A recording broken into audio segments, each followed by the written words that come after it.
मैंने देखा कई बार छोटे छोटे बच्चे हैं, इनके गले में मैंने काला ताबीज देखा, इनके पैरों में मैंने काला धागा बंधा देखा।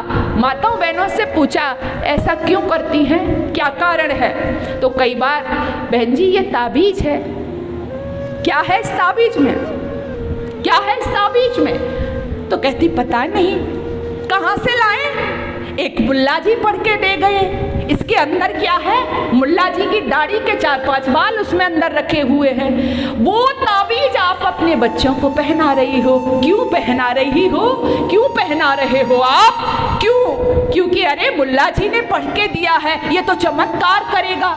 मेरा बेटा तो डरता है, मेरे बेटे को तो नजर लग जाती है, मेरा बेटा तो पढ़ाई में कमजोर है। अरे वाह डूब मरनो सनातनियों, मैं आपको क्या कहूँ, आर्य तो क्या, अपने आप को भूल से आप हिंदू कहने लगे। लेकिन विचार करना, कभी आपने सोचा कि हम अपने बच्चों को यज्ञोपवीत पहनाएं? कभी संस्कार कराने की सोची कि हर भारतीय के बच्चे के गले में यज्ञोपवीत होना चाहिए? सोचा कभी आपने? आपके बच्चे कैसे सीखेंगे? आप तो वहां से ताबीज पढ़वा के लाए ना, कैसे सीखेंगे? धर्म संस्कृति सभ्यता के प्रति आदर कैसे आएगा? कभी चोटी रखी इन बच्चों के? कभी यज्ञोपवीत कराया इन बच्चों का? आपको पता है कभी सिखाया इन बच्चों का कि वो चोटी, वो यज्ञोपवीत जिसके लिए इस देश के अंदर छोटे छोटे बच्चों ने बलिदान दे दिया? हकीकत राय से यही तो कहा था कि चोटी उतार दे, कटवा ले, यज्ञोपवीत को उतार दे। लेकिन क्या कहता है 12 वर्ष का हकीकत राय? डराते हो आप मुझे आयुजान छोटी को, पर दूंगा नहीं चोटी को, मैं दूंगा नहीं चोटी को, मैं दूंगा नहीं चोटी को। यही तो कहा था। लेकिन बच्चों की गलती नहीं, हमने इनको सिखाया नहीं। इसलिए अपनी भूमिका समझिए और अपने बच्चों के प्रति, मैं बच्चों की बात इसलिए करती हूँ कि ये जो हमारे बच्चे हैं हमारे देश का भविष्य है। इनको हम जैसा बनाएंगे, जैसा सिखाएंगे, वैसा ही हमारे देश का भविष्य तैयार होगा।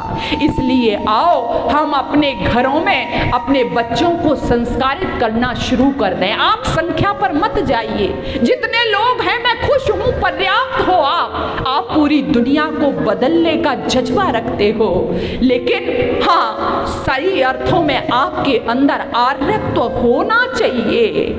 आप अपनी बेटियों को वो संस्कार दीजिएगा। आप जब पूजा करती हो ना तो क्या करती हो? एक थाली लेती हो और थाली में क्या क्या करती हो? पूजा की थाली, कुमकुम रोली सजा करके जब चलती हो, आप अपनी बच्ची को भी, बेटी को भी वही पूजा की थाली जैसी बनाइए। और जब वो पूजा की थाली बनकर के आपकी बेटी संस्कारों के आभूषण से आभूषित होकर के जब दूसरे के घर में जाएगी, किसी की बहन बनेगी, किसी की बेटी बनेगी और दूसरे घर में जाकर के किसी की पत्नी बनेगी, किसी की माँ बनेगी, तो मेरा ये दावा है कि वैदिक संस्कृति की वेल अवश्य ही पल्लवित होगी। कोई रोक नहीं सकता है। बस कमी कहाँ है कि हम अपनी भूमिका से पीछे हट गए। इसलिए हमें अपनी भूमिका समझनी होगी।